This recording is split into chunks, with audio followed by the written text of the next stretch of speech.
Tonight in New York City, another LSU legend is welcomed into the prestigious Heisman fraternity. Quarterback Jayden Daniels has become the third Tiger to win the coveted award and first since Joe Burrow back in 2019.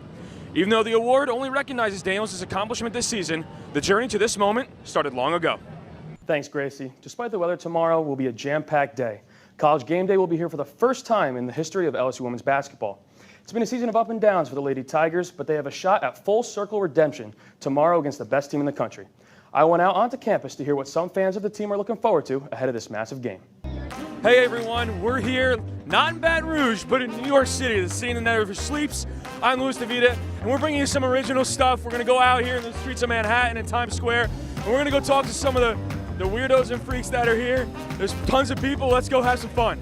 Throughout history, religion has always been a topic of discussion. Now, it might be becoming more relevant in your classrooms. Enter Louisiana House Bill 8. For Baton Rouge citizens, the local commute can be a chore.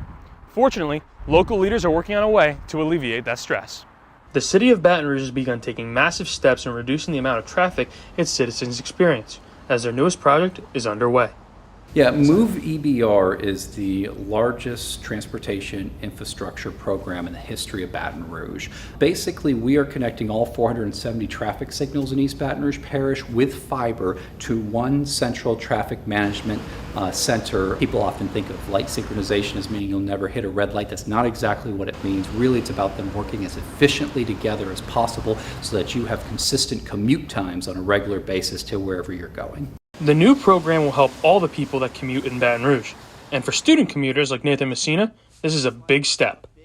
It's like you'll have people stopped while like the next like light in front of them is just completely empty, and you'll have a huge backup when they could like be going just fine if the lights were synced up. You end up being stuck there. It adds like another 5-10 minutes just to your morning commute. Even after sporting events, you'll still have to deal with the expected traffic. However, it'll be in a more efficient manner once the system is put into place. Infrastructure takes time. Move EBR is a 30-year program. Now, that's not to say it's going to take 30 years to do all of it. We've already gotten a significant amount of work done with Move EBR. What we're really trying to achieve when this program comes to a completion is better commute times and consistent commute times. For Nathan, he's hoping the ride to and from campus is a little smoother. Hopefully it'll have a big enough impact to where I'll be able to get to school in a more timely manner and not have that impact my commute as much. With these changes expected by the end of the year, everybody will have to wait just a little bit longer to see a change in their daily commute. For LSU Tiger TV, I'm Louis DeVita. The crack of the bat, the thwip of the glove, and the roar of the crowd. These are all things you can hear at a baseball game. But when visiting Outback Stadium, there is one voice that sticks out amongst them all. That man is Chris Giat, a lifetime Louisiana native and an LSU superfan that bleeds purple and gold. As a kid, my parents brought me to football games in the south end zone, and that's all we knew. So it was inbred in us. Baseball games wasn't popular. It didn't exist when I was a kid. Wasn't nothing going on in Baton Rouge, so the passion became as a young kid. A native of Donaldsonville, Louisiana, Giat works as a chemical salesman, but he's been attending LSU baseball games for, let's just say, 39 years, that's all I'm gonna tell you. 39 years. And he has made plenty of memories with his family along the way. When I brought my son in the first time to a baseball game, and he was a little baby, that was the most exciting moment in my life at a sporting event. Letting everybody see my first child, my only child. And probably the night I got engaged to my wife. It's not about winning or losing. It's about enjoying life, being healthy, and go on and on. Throughout the years, Giat has become a staple at all LSU baseball games at Outback Stadium, carrying his Go sign wherever he goes.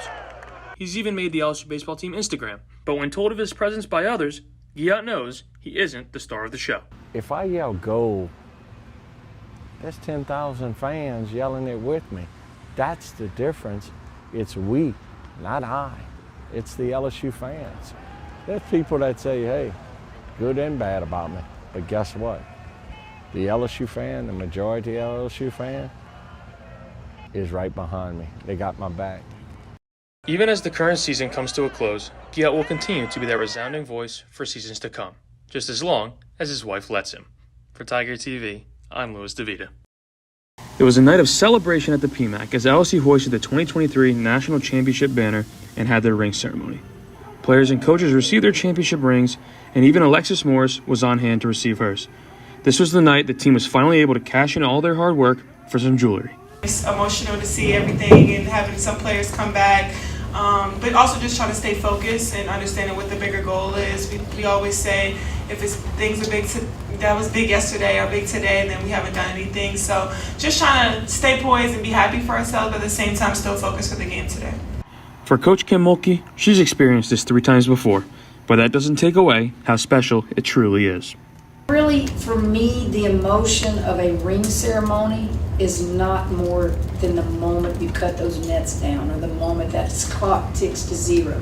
It was fun. It was fun to come home. It's fun to do that.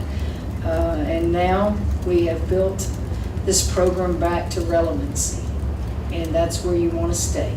And even after the game was all wrapped up and finished, there was still time to revel in their championship win.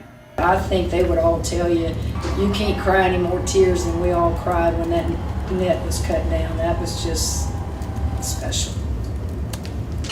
With the loss and the raising of the banner behind them, the team will look forward to Sunday against Mississippi Valley State at 2 p.m. For Tiger TV, I'm Louis DeVita.